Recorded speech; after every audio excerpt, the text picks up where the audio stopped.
मेरी most viral recipe बेलों का सालन जो फेसबुक पर 1 मिलियन तक गई और यूट्यूब पर 1.5 लाख तक इसके व्यूज़ गए। तो आज मैं आपके लिए दोबारा से बेलों के सालन की बहुत ही मज़ेदार सी रेसिपी लेकर आई हूँ। आप इसको एक बार बनाएंगे तो हफ्ते में एक बार तो घर वाले इसको बनवाने की ज़रूर फरमाइश करेंगे। तो चलिए चलते हैं बहुत ही मज़ेदार से बेलों के सालन की रेसिपी की तरफ। तो बेलों का सालन बनाने के लिए मैंने यहाँ पर एक बाउल के ऊपर स्ट्रेनर रख लिया है। स्ट्रेनर पे हम डाल देते हैं 1 कप बेसन। तो मैंने यहाँ पर 1 पाव के करीब बेसन लिया है और बेसन को हम छान कर इस्तेमाल करेंगे क्योंकि इसमें काफ़ी गुठलियाँ और काफ़ी कचरा होता है। तो इस तरह से देखिए मैंने बेसन को छान लिया है। जब आप बेसन को छान कर इस्तेमाल करेंगे तो बहुत ही स्मूथ बेलें बनकर तैयार होंगी, बिल्कुल भी क्रैक नहीं आएगा बेलों में। तो देखिए इस कचरे को हम हटा देते हैं। इसके अंदर हम ऐड कर देते हैं 1/2 टीस्पून नमक, 1/2 टीस्पून हल्दी पाउडर मैंने इसमें ऐड कर दिया है, 1/2 टीस्पून लाल पिसी हुई मिर्चें और 1/2 टीस्पून ही धनिया पाउडर मैं इसके अंदर ऐड कर देती हूँ। इसके साथ ही हम इसके अंदर ऐड कर देंगे 2 टेबलस्पून कुकिंग ऑयल। अब हम इसके अंदर थोड़ा थोड़ा सा पानी ऐड करके इसका एक डो बना के तैयार कर लेते हैं। तो हमने बेसन का आटा गूंद लेना है, लेकिन हमने आटा बिल्कुल सख्त गूंदना है, हमने बिल्कुल भी नरम आटा नहीं गूंदना है। तो देखिए इस तरह से मैंने आटे को थोड़ा थोड़ा सा पानी ऐड करके गूंद लिया है। और यहाँ पर आप देख सकते हैं कितना ज़्यादा हार्ड मैंने यहाँ पर आटा गूंद के तैयार किया है। अगर आपने आटा नरम गूंदा तो बेलें टूटना शुरू हो जाएंगी, इसलिए आपने बिल्कुल इस तरह से सख्त आटा गूंदना है। इसको हम कवर करके आधे घंटे के लिए छोड़ देते हैं ताकि ये थोड़ा सा सेट हो जाए। आधे घंटे के लिए हमने इसको छोड़ दिया था। आप देख सकते हैं कितना ज़्यादा ये हार्ड हो चुका है, बिल्कुल परफेक्ट। इसी तरह का आपने आटा गूंद कर तैयार करना है। तो इस तरह से देखिए इस आटे का मैंने एक पेड़ा बना लिया है। अब इस पेड़े में से हम बिल्कुल थोड़ा थोड़ा सा मिक्सचर लेते जाएंगे और इस तरह से हम इसकी बेलें बनाकर तैयार कर लेंगे।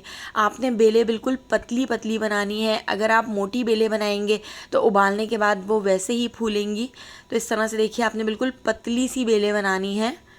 पतली सी बेलें हमने बनाई हैं तो ये भी आप देखिएगा बाद में ये भी थोड़ी सी फूल जाएंगी, थोड़ी सी मोटी हो जाएंगी। तो बिल्कुल इसी तरह से हमने ढेर सारी बेलें यहाँ पर बना के तैयार कर ली हैं। तो 1 पाव मैदे से आप देख सकते हैं कितनी सारी हमारी बेलें बनकर तैयार हो चुकी हैं। तो इन बेलों को बनाकर अब हम इनको उबाल लेते हैं। तो एक तरफ मैंने पतीली के अंदर पानी बॉयल करने के लिए रखा हुआ है। तो उबलते हुए पानी के अंदर फुल फ्लेम पर हम इन बेलों को इस तरह से डाल देते हैं और इन बेलों को हम फुल फ्लेम पर बॉईल कर लेंगे। तो हमने इन बेलों को बहुत ज़्यादा अभी बॉईल नहीं करना है, बस हमने इनको 3 से 4 मिनट फुल फ्लेम पर बॉईल करना है क्योंकि हमने इन बेलों को बाद में ग्रेवी में भी पकाना है। तो देखिए सारी बेलों को हमने बिल्कुल इसी तरह से इस पानी में ऐड कर दिया है और फुल फ्लेम पर मैंने इनको 3 से 4 मिनट इस तरह से बॉईल कर लिया है। तो यहाँ पे हमारी बेलें भी बॉयल हो चुकी हैं। इनको हम पानी से निकाल लेते हैं और इस पानी को भी हम बिल्कुल भी ज़ाया नहीं करेंगे क्योंकि इसी पानी से हम इसकी ग्रेवी बनाकर तैयार करेंगे। तो देखिए इस तरह से मैंने इन बेलों को एक प्लेट के अंदर रख लिया है। आप देख सकते हैं बेलों को हमने बिल्कुल पतला पतला बनाया था, लेकिन ये कितनी ज़्यादा मोटी हो चुकी हैं, थोड़ी सी फूल चुकी हैं। तो देखिए बेलें तो यहाँ पर हमारी बनकर तैयार हो चुकी हैं। अब हम इसकी ग्रेवी बना लेते हैं। तो ग्रेवी बनाने के लिए मैंने यहाँ पर 2 बंच के करीब लहसुन ले लिया है, 2 हमने यहाँ पर मीडियम साइज़ की प्याज ले ली हैं और 2 मीडियम साइज़ के टमाटर। तो इन दोनों चीज़ों की अलग अलग हम प्यूरी बना लेते हैं। तो पहले प्याज और लहसुन की प्यूरी बना ली है। अब हमने यहाँ पर 2 टमाटरों की प्यूरी भी बना के रख ली है। तो चलिए अब हम इसकी ग्रेवी बना लेते हैं। तो ग्रेवी बनाने के लिए एक पतीली के अंदर 1/2 कप ऑयल को गर्म कर लिया है। ऑयल को हल्का सा गर्म करने के बाद अब हम इसके अंदर ऐड कर देते हैं 1/2 टीस्पून ज़ीरा और 1/2 टीस्पून ही मैं इसके अंदर मेथी दाना ऐड कर रही हूँ।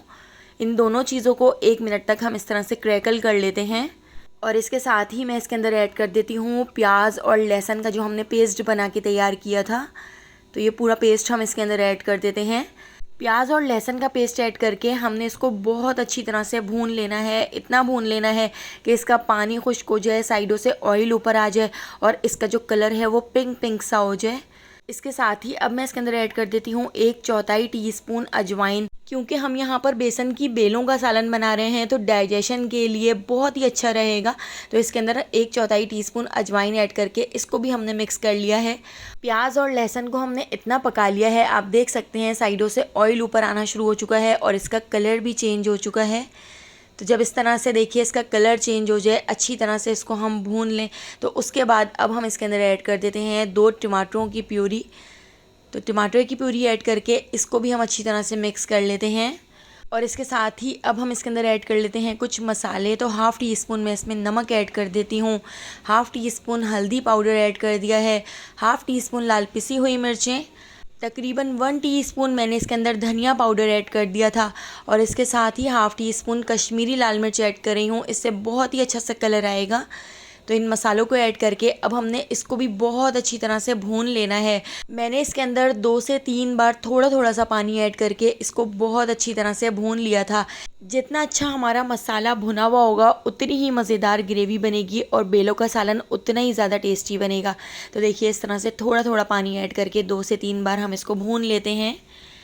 और आप यहाँ पर देख सकते हैं बहुत अच्छी तरह से भूनने के बाद मसाला जो है बिल्कुल इस तरह का हो चुका है। इस तरह से थोड़ा सा फटा फटा सा मसाला हो चुका है। तो बस परफेक्ट, बिल्कुल इसी तरह से आपने इसको भूनना है। जब आपका भी मसाला बिल्कुल इसी तरह से भुन जाए, साइडों से ऑयल ऊपर आ जाए, इसका पानी खुश्क हो जाए, तो फिर हम इसके अंदर ऐड कर देते हैं बेलों का पानी। जिस पानी के अंदर हमने बेलें बॉईल की थी तो उसी पानी को हम इसके अंदर ऐड कर देते हैं। और इसके अलावा और भी मैं इसके अंदर 1 गिलास पानी ऐड करूँगी।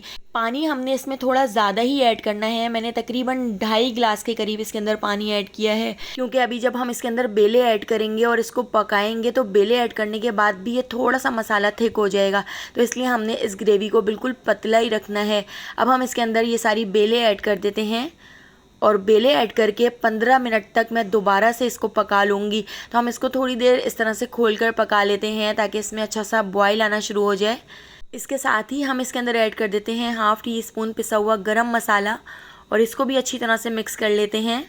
और आप देख सकते हैं इसमें बॉयल आना शुरू हो चुका है। अब मैं इसको कवर करके मीडियम टू लो फ्लेम पर 10 से 15 मिनट के लिए छोड़ देती हूँ। इस तरह से हमारी ग्रेवी भी बहुत अच्छी सी बनकर तैयार हो जाएगी। तो देखिए यहाँ पे अब हम इसके अंदर ऐड कर देते हैं ढेर सारा हरा धनिया। तो हरे धनिया को बारीक कट करके हमने इसमें ऐड कर दिया है और इसको भी हम मिक्स कर लेते हैं। तो यहाँ पे हमारा बहुत ही मज़ेदार सा बेलों का सालन बनकर तैयार हो चुका है। आप देख सकते हैं कितना ज़्यादा टेस्टी लग रहा है। तो एक बार इस रेसिपी को ज़रूर ट्राई कीजिएगा। रेसिपी पसंद आई हो तो लाइक, शेयर और सब्सक्राइब करना बिल्कुल भी मत भूलिएगा और बेल आइकॉन के नोटिफिकेशन को ज़रूर ऑन कीजिएगा, क्योंकि डेली मैं आपके लिए बहुत ही मज़ेदार सी रेसिपीज़ लेकर आती हूँ। तो उन सारी रेसिपीज़ का नोटिफिकेशन आपको फ़ौरन मिल सकेगा और आप मेरी सारी वीडियोज़ वॉच कर सकेंगे। आने वाली वीडियो तक मुझे दीजिए इजाज़त। अल्लाह हाफिज़।